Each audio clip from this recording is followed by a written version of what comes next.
family. gotta get on the friends and family.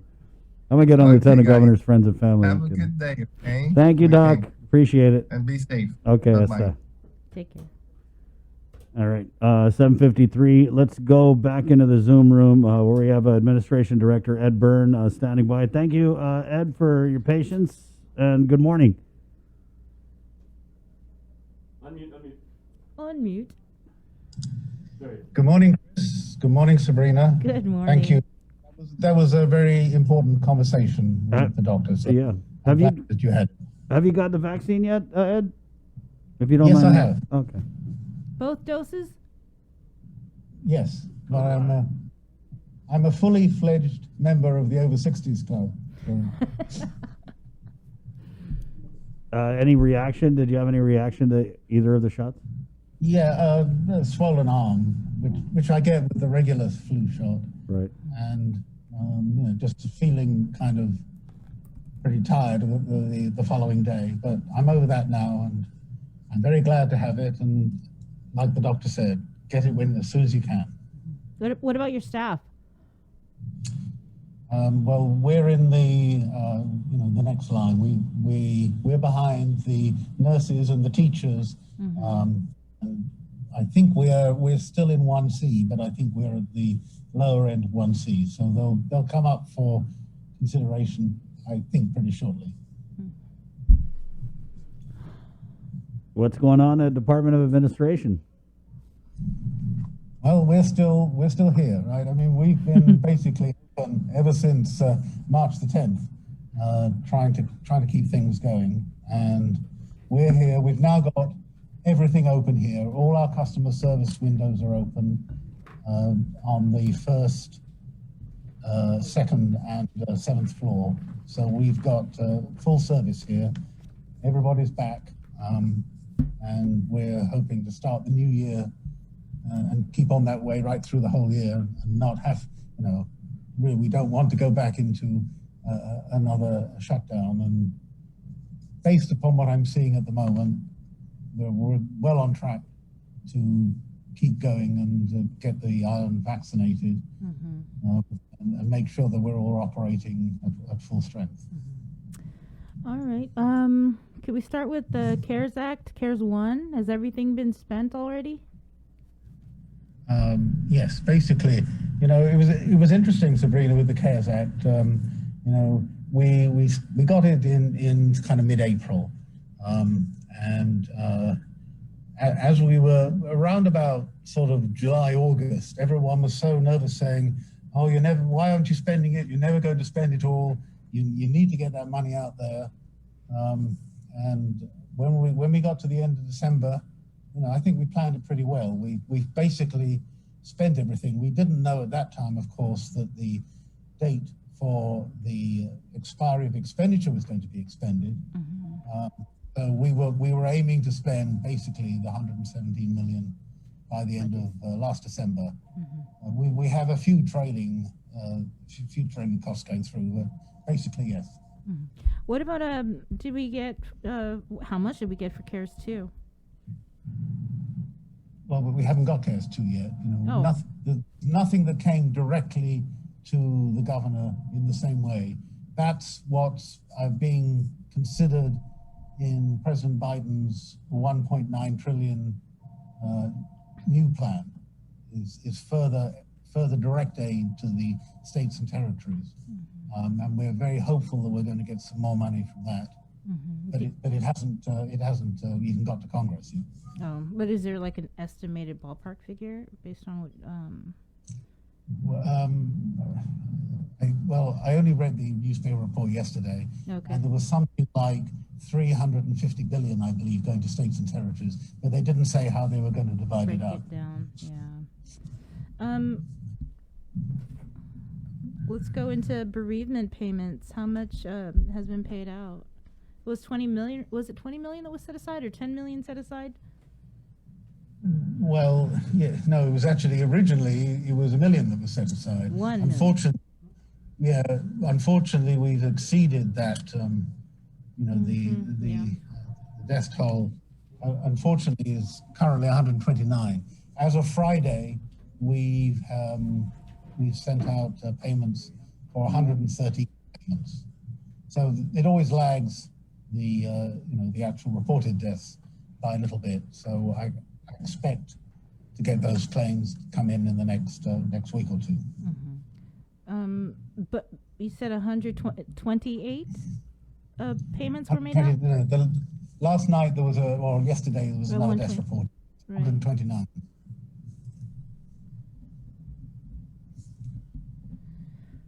And how much does that equate to? I'm not very good at math. 128 times Well, what, 10,000? It's 10,000, right? So Yeah. it's just under 1.3 million. And only 1 million was set aside for that? Originally, but we as the death toll, especially in the latter part of October and November, as the death tolls increased, we did increase it. Is that from local funds that's supplementing the program, or is it all?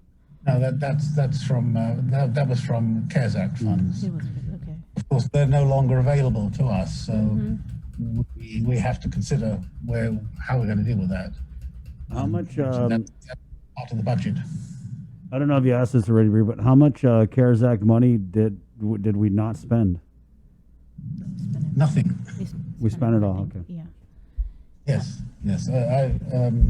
I was telling Sabrina that there I was got you. concern partway through the year that we weren't going to, or we weren't spending it fast enough. But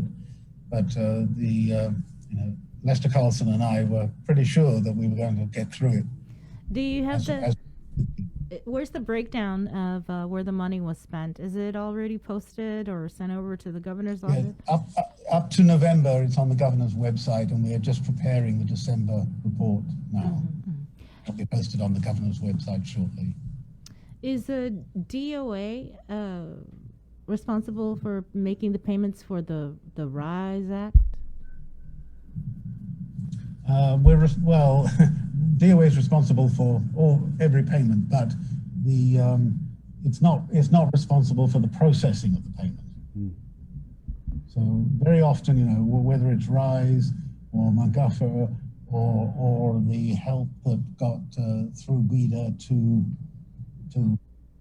the payments for people that had lost revenues, it gets processed by another department and then sent to us for payment. There are a few matters that we did here ourselves, like this program in Salapi, but most of these payments come from other areas and are sent to us for eventual payment. So DOA has anything been sent to DOA to make the payments for the RISE Act? No, not yet. Here's a throwback, Ed. Was the general fund reimbursed for paying Packstar quarantine before we got the CARES Act funding?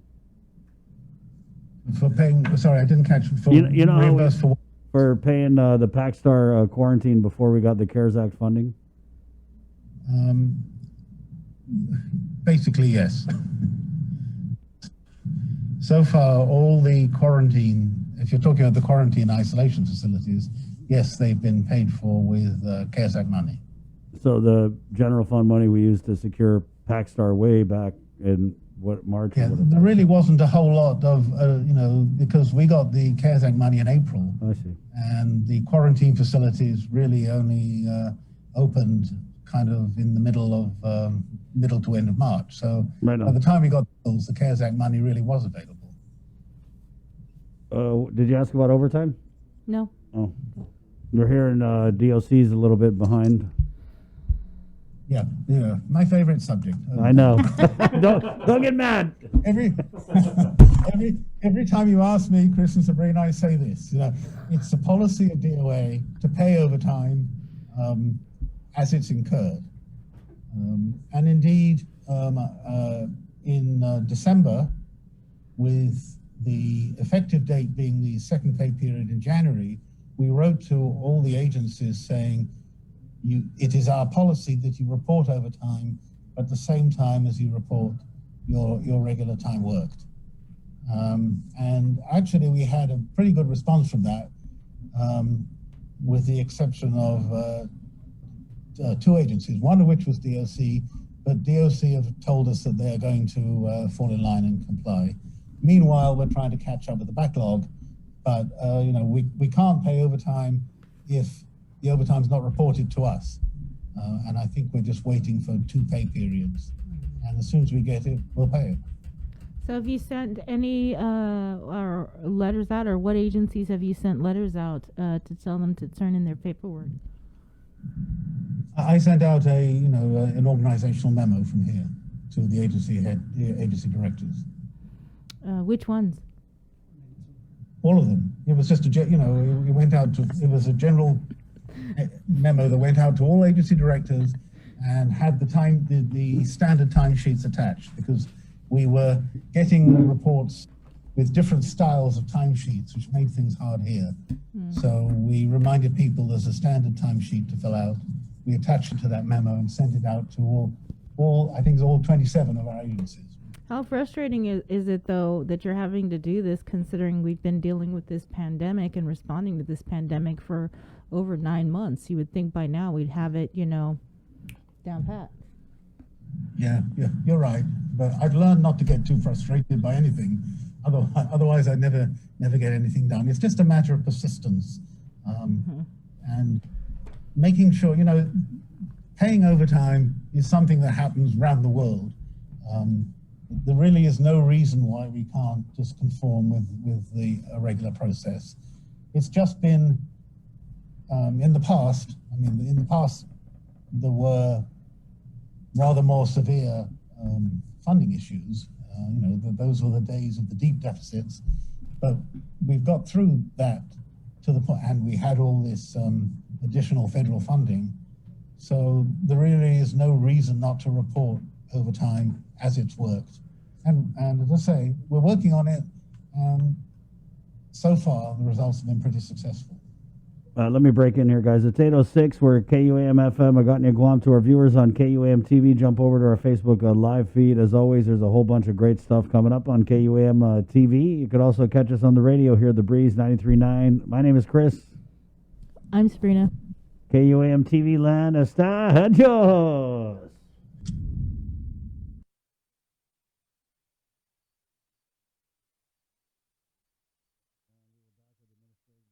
Administration Director Ed Birn. Bri, anything else? No, yeah, maybe, the Department of Education, we had the Guam Education Board Chairperson, Vice Chairperson Mary Okada on, and she talked about how they're beginning discussions on the fiscal year 2022 budget. I'm wondering, can you kind of give us any preview on how the government is doing financially? Well, it's we're in a pandemic. We're better off than many other areas, but as you know, our economy depends very greatly upon tourism, and tourism basically isn't there at the moment. So revenues are down, and that you may have seen the December CRER report that showed revenues are down, and I think we expect there to be a shortfall. I think it was about 30 million. So the budget is due this weekend from the executive to the legislature, and I know BBMO are working very, very hard on it. But I think it's not really realistic to expect that there will be an expansion of the budget when our economy and revenues are obviously cannot be considered anything like normal. So what sort of a budget are we looking at?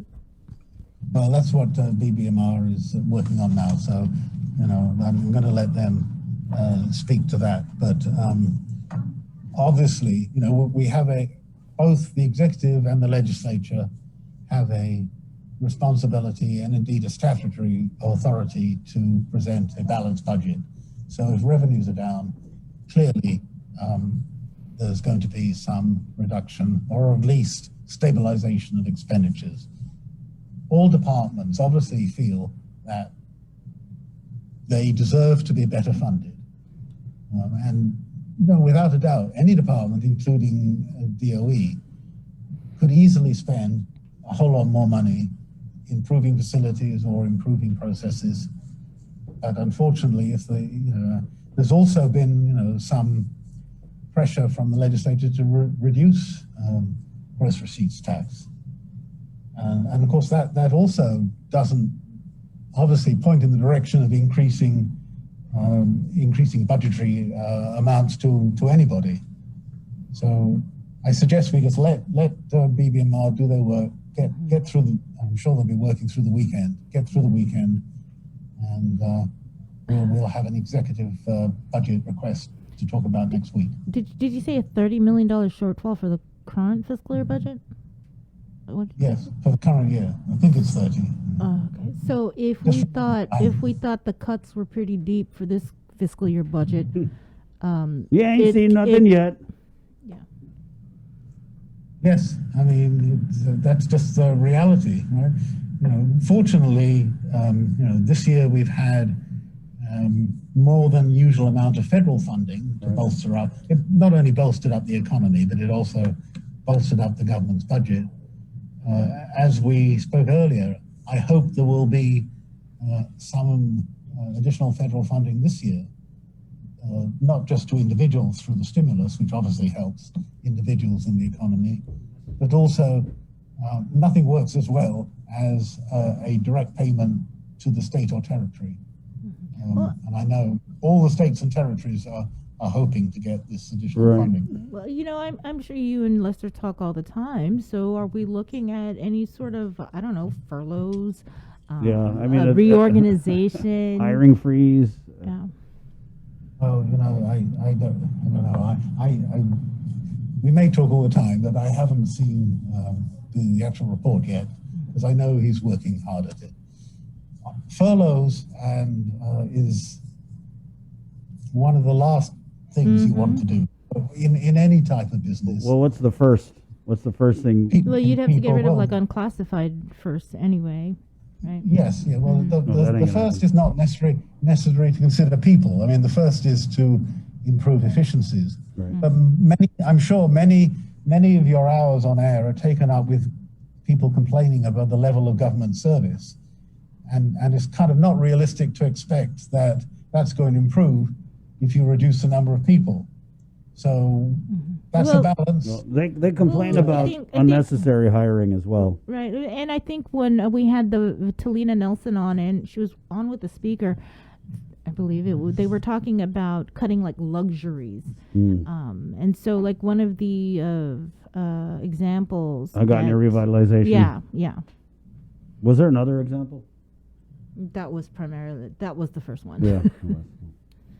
But there was, talks about reorganizing the government. Anyway, Ed, does Lester know how to use the Zoom now? Because we'd like to get him on next week. But I remember there was that whole thing last year where he was like, I don't Zoom. I'm in my underwear. Or whatever it was. Well, I can't actually see you, so I don't know what you're wearing. Right. Last question. Are you good, Bri? Yes, I'm good. Last question. Inquiring minds want to know if you watch Bridgerton. Well, inquiring minds probably listened to the discussion about Bridgerton. I did watch Bridgerton with my wife, and some of which I had to explain to her. But actually, I thought it was pretty well done. Was it spot on? Well, I don't know. I didn't live in well, you said you're over 60, man. Even though I may be in the over 60 club, I didn't get to quite to 70. But it's pretty much in keeping with the one of the things I think I did say is that at that time there were a lot of and I hope you won't follow this. There were a lot of kind of satirical journals and newspaper comments about the royal family, much more than there are now. Right. And I think it kind of picked up on that pretty well. All right. That personification of Lady Whistledown was kind of was that. Maybe Guam has its own Lady Whistledown. You're looking at her. No, I'm joking. Lady Whistleblower. That's funny that you do watch, or you have watched Bridgerton. That's cute. I watched it. I watch it too. I'm waiting for season 2. Yes, right. they're filming season 2. Are you guys done fangirling? Over? Okay. Thank you, Ed. Yeah, next time we get you on, we'll spend 25 minutes on Downton Abbey or something. Right. Good luck No, on no, no, what- budget. And you know what? Peaky Blinders is something. So there you go. I'm more of a Tinker Tailor Soldier Spy kind of guy. All right. Thank you, Ed. Another time. Right on. Righty on. Righto. Thanks. I'm terrible at that accent, Yeah. so I'm not even going to try. Well, in the past. In the past, yes. That is so cute that he watches Bridgerton. Okay, as somebody who at some point in my lineage is British and everything like that, you guys really need to work on like your knowledge of English history, man. You guys. My grandmother is like a fourth British. All I so- know about the English is they are the original colonizers. Oh, here we go. Colonizer! It's 8:15. We'll take a short break, and there's more of this coming up. Okay, heads up. All right. Overtime in Bridgerton. Right. It's the link. Proudly brought